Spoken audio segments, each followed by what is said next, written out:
Hello, Keith Rucker here at VintageMachinery.org. Guys, got a new machine for the shop. I know there's been a lot of people trying to guess what new machine was going to come in here and replace the LeBlanc lathe, and based on the comments, I think some folks are going to be excited about this, and there's going to be some folks disappointed. I think a lot of people thought I was going to be getting a shaper to come in here, but no, I have decided to put another lathe in here.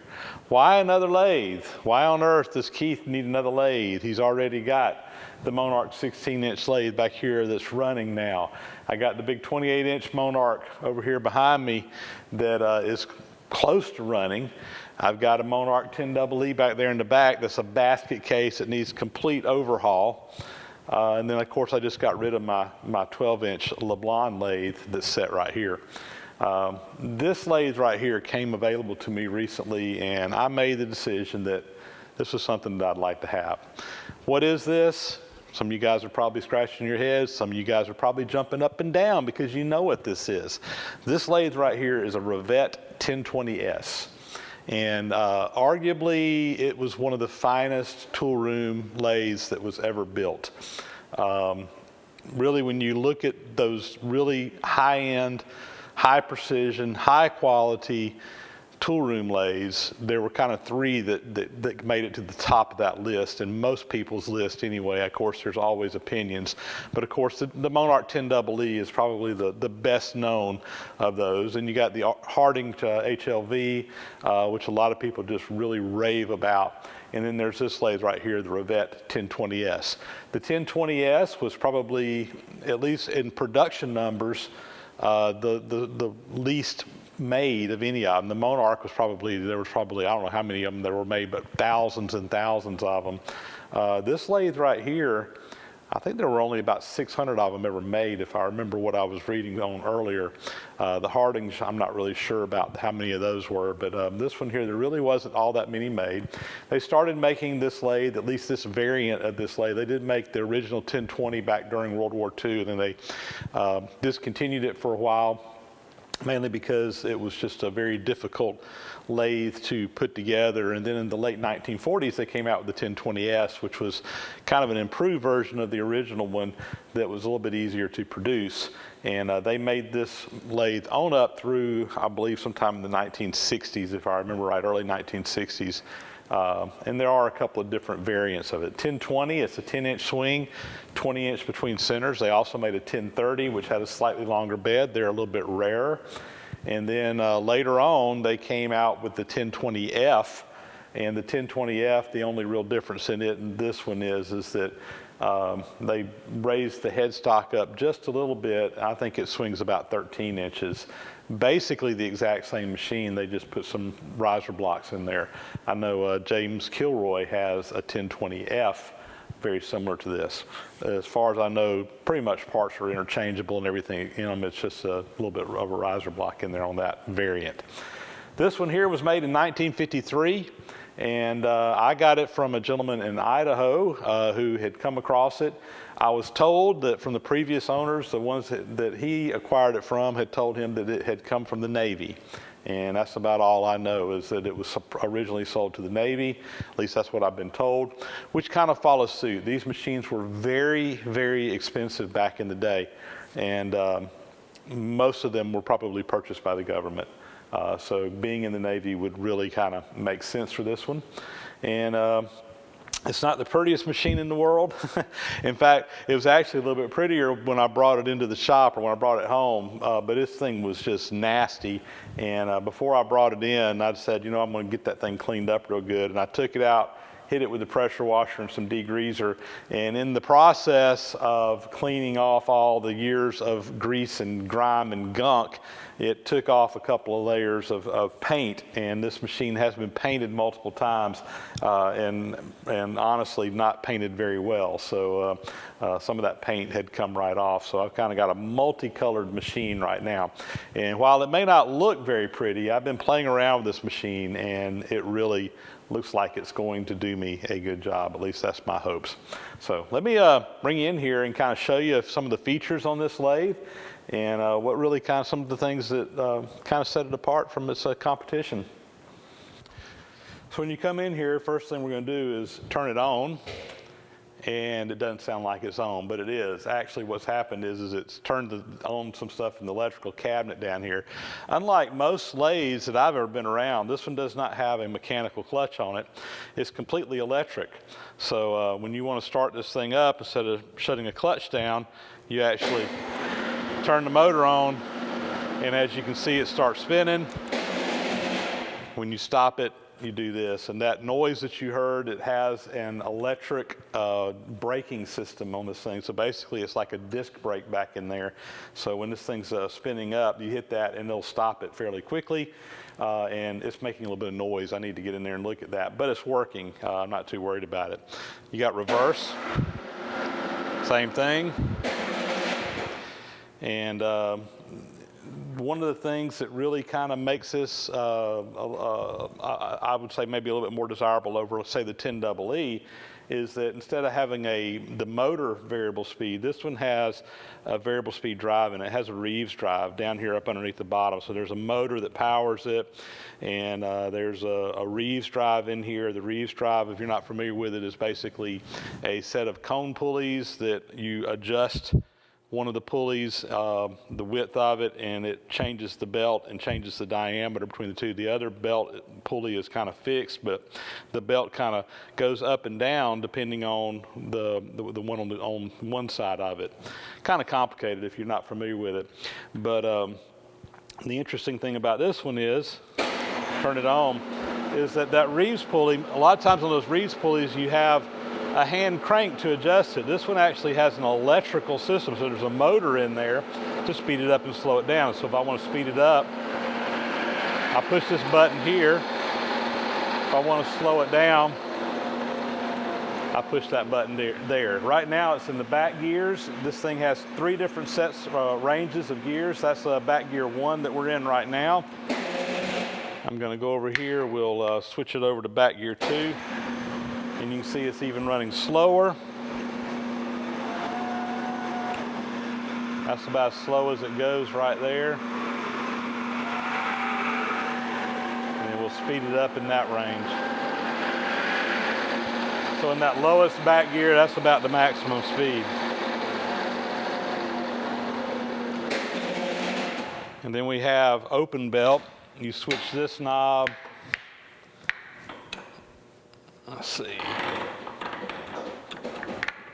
Put it in here. This is the high gear.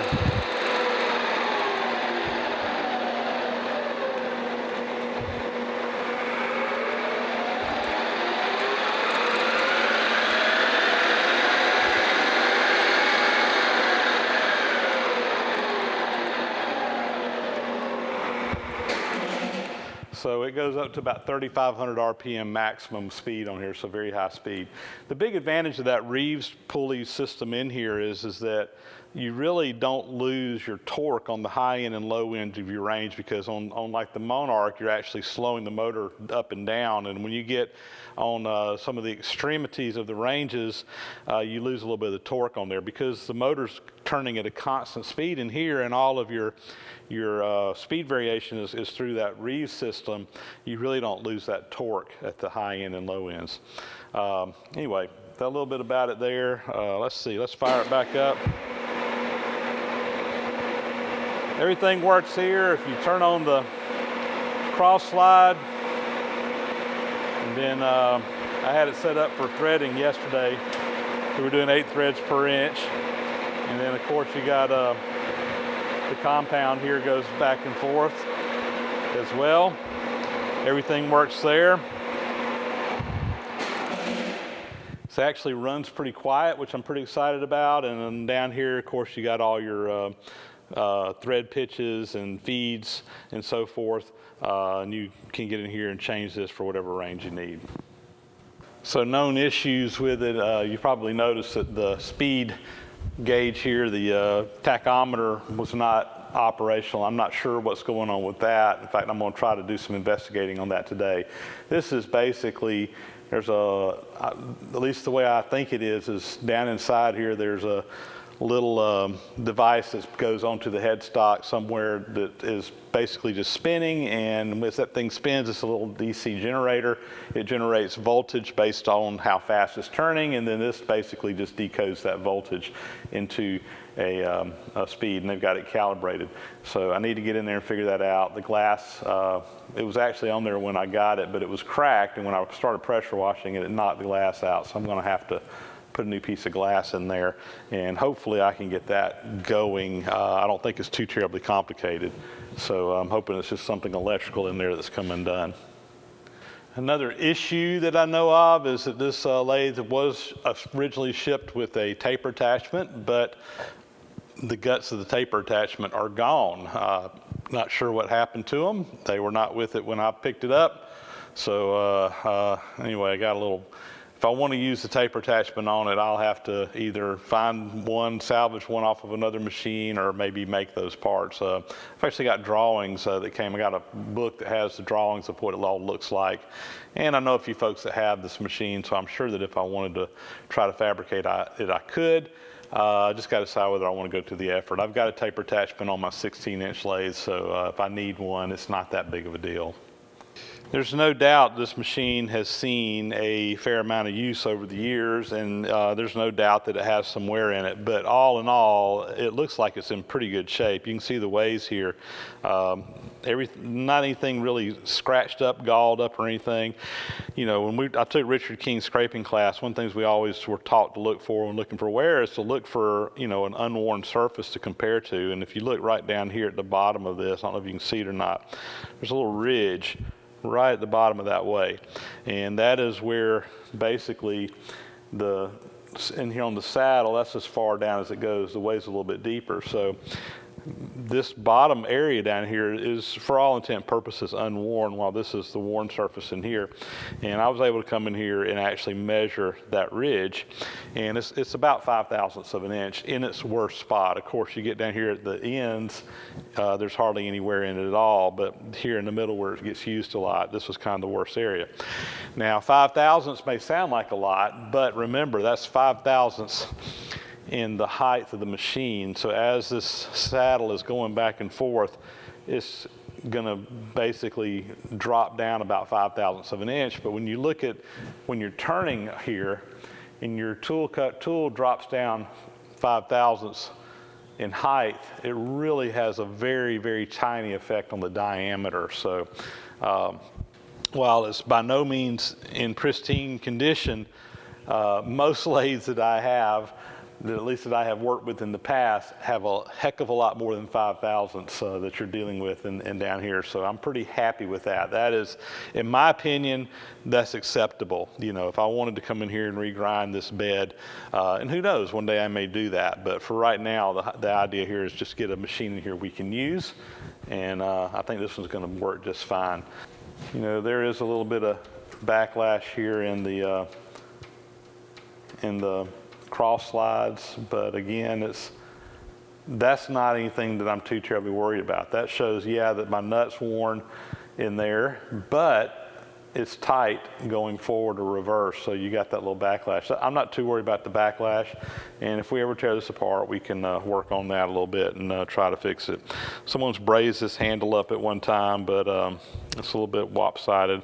I may get a new piece to go on there and just fix that. I need to tighten that up too. That's a little bit loose.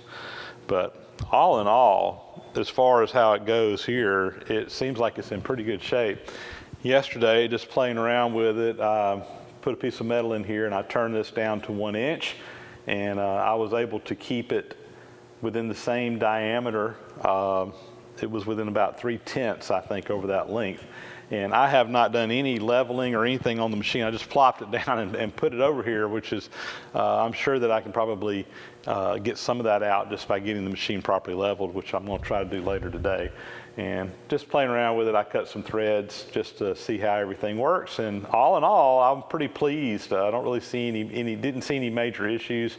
I was taking some fairly heavy cuts with this. I actually did this, and I posted a picture to some friends of mine. So you didn't use a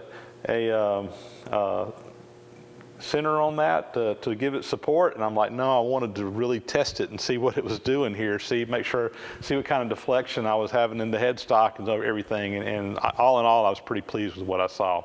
So just a quick test, but very happy so far. It looks like it's going to be a good user.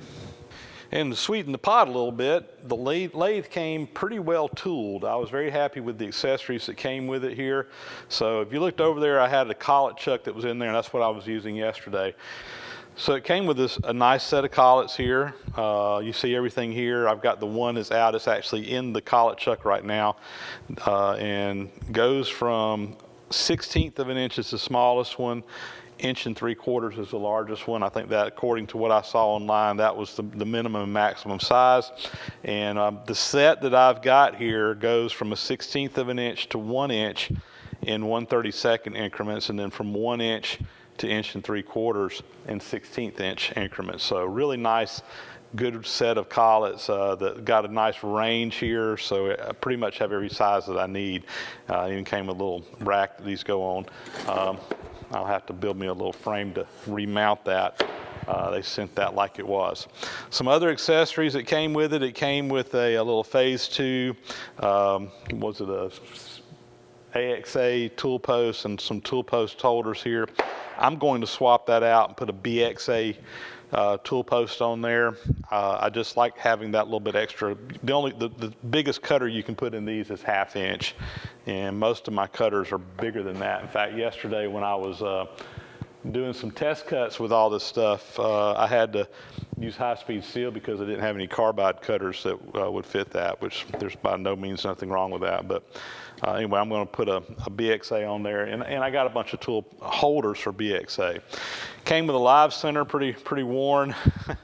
Another kind of, I guess you say, advantage of that lathe over, say, the Monarchs and stuff is that for a 10-inch lathe, it has a number 3 Morse taper, whereas I think the 10EE just has a number 2 Morse taper, and I like that. I like having that little extra beefiness there.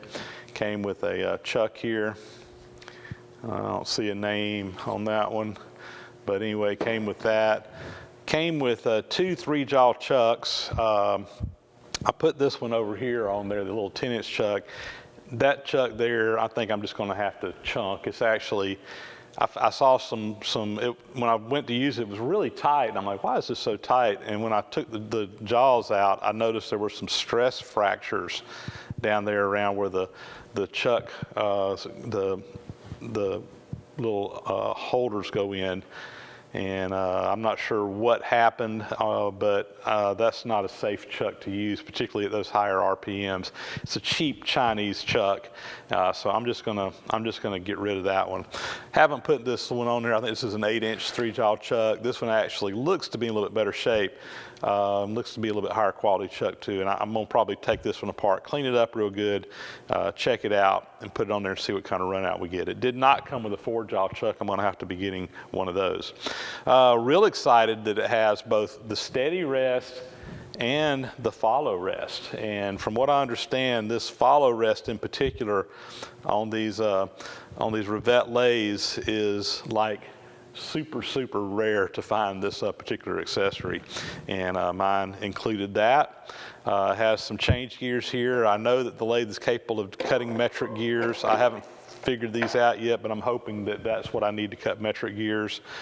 But anyway, nice little set of accessories. And back there in the back of the red book actually is the manual, and it has a bunch of the drawings for the different parts of the machine in there as well. So I'm glad to have the original documentation as well. So little neat feature on here that I'm really excited about. I've never seen this on a lathe, but right down here, if you look, there's a scale built into the crank that moves the cross slide, and it's in inches. So basically there's 1/8 inch, 1/4 of an inch. So when you move this, it tells you how far you're moving the saddle. Normally, when I'm using that, if I need to go in, say, 1/2 inch, I have to put an indicator up on here and measure it. With this, I can just direct dial it, and I haven't seen exactly how accurate that is, but I'm sure that, at least, to probably 10, 20 thousandths is probably plenty accurate enough. Very cool. So kind of a built-in travel dial right on there. That is a very neat feature. I don't know why more lathe companies haven't done that. I've never seen that until this one, but pretty cool. So another really cool thing, of course, up here on the quill on the tailstock, you got a scale built in there. I've seen that on lathes before, but what I haven't seen is down here on the back. Again, we got a scale built into the crank, and this is actually marked in thousandths of an inch. I actually put an indicator on here and checked this, and it is dead nuts on. So, you know, if you're sitting here and need to drill a hole to a certain depth, you got a scale here, and then this is actually calibrated to a thousandths of an inch down here on this scale. So really neat. I've never seen that before, but that there too is something I'm really excited about. That's just really neat. I don't know why more companies haven't done that. So another kind of neat feature about this lathe is that it has a really wide bed up underneath it compared for a lathe of this size. So just from the front way back to the back one, I mean, it's basically a foot wide right here, which this is a 10th lathe, and that's basically the same width as what I have on my 16-inch Monarch. By comparison, the 10EE is a 10-inch wide bed. So from here to the back side of that right there is 2 inches narrower on the 10EE. That just gives you a little bit wider footprint, more stability, and I know that was one of the features that Rivett kind of called out as what kind of separates this lathe from some of the competition. Thought I'd show this right here. This is in the little sales flyer that's in my book that I got, and it shows that variable speed drive that I was talking about that powers everything. So what you got is you got a motor. The motor's running at a constant RPM. So unlike other machines where you're changing the rotation speed of the motor's running at a constant RPM. So you got pretty much a constant horsepower feeding it. And that goes into this little section here. This is what's called a Reeves drive, and it's the variable speed part of it. So it's 2 pulleys, and the 2 pulleys are actually, they change in the width of the pulley. You got this one down here, it's spring loaded. This one over here is the one that has the motor control on there. When I hit those buttons, what it's doing is it's moving these pulleys in and out from one another. And what happens when you do that, when you move them in closer together, it causes the belt to go up to the very top of the pulley. It's a wide belt, as you see. And then when you pull them apart, the belt runs down at the low end of the pulley. So that's changing the diameter. Pretty much have an endless number of variables as far as, you know, from the minimum maximum diameter here. On this side, you just got a spring that's automatically compensating for whatever is going on this side. So when you do that, you get the variable speed function going there. They call that a Reeves drive. And then that comes over and powers the counter shaft that then goes up and actually powers the lathe. So comes standard with a 5 horsepower motor. Very quiet, very effective, very efficient, and like I said, you get much higher torque at that lower and higher speeds within that range than you do with doing an electrical speed variation like with a variable frequency drive or a DC motor, like what's in the 10EEs. Little update here on the tachometer. So I did a little bit of investigating. It turns out this is not an electronic type like they use in the later Rivetts, the 1020F models and so forth. But I pulled the screws out, and this just slides right out the front. This is all mechanical, so there's like a speedometer cable that's supposed to fit into the back of this, and there goes into a little pin directly up in there, and it's a direct feed. And it looks like the little connecting link between the two is missing. So I need to do a little bit of homework on this and try to figure out what goes in there. The back of this is threaded, like there may be something that kind of screws into that. It's a square drive, looks like 1/8-inch square drive that goes through there driving it. So if anybody has one of these Rivett 1020S's, I'd be real interested if someone would be willing to unscrew those 4 screws and pull it out and just kind of see what's behind there.